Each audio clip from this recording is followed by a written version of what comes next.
पोलिसांनी दारूच्या नशेत भरधाव व निष्काळजीपणे वाहन चालवून सार्वजनिक शांततेचा भंग केल्याप्रकरणी 2 युवकांविरोधात गुन्हा दाखल केला आहे।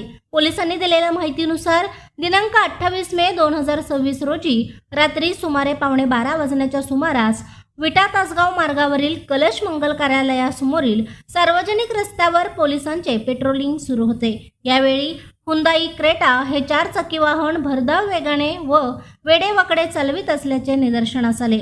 वाहन चालक प्रशांत विलास जाधव वय 26 राहणार नवे कारवे तालुका खानापूर हा दारूचे सेवन करून वाहन चालवत असल्याचे पोलिसांच्या निदर्शनास आले। तसेच त्यांच्यासोबत असलेला यश सदाशिव निकम वय 19 राहणार नवे कारवे हा वाहनातून उतरून सार्वजनिक रस्त्यावर मोठमोठ्याने आरडाओरडा करत सार्वजनिक शांततेचा भंग करत असल्याचे आढळले। या प्रकरणी पोलीस कॉन्स्टेबल विशाल नागनाथ पाटील यांनी दिलेल्या फिर्यादीवरून विटा पोलीस ठाण्यात भारतीय न्याय संहिता कलम 281, मोटार वाहन कायदा कलम 185 तसेच महाराष्ट्र दारूबंदी अधिनियम 1949 च्या कलम 85 अन्वये गुन्हा दाखल करण्यात आला आहे।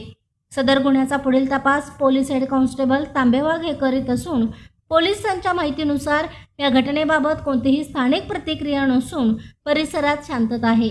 तसेच या प्रकरणाचा कोणत्याही राजकीय पक्षाशी किंवा संघटित गुन्हेगारीशी संबंध नसल्याचे प्राथमिक तपासात समोर आले आहे। प्रशांत कांबळे, अग्रणी न्यूज, विटा।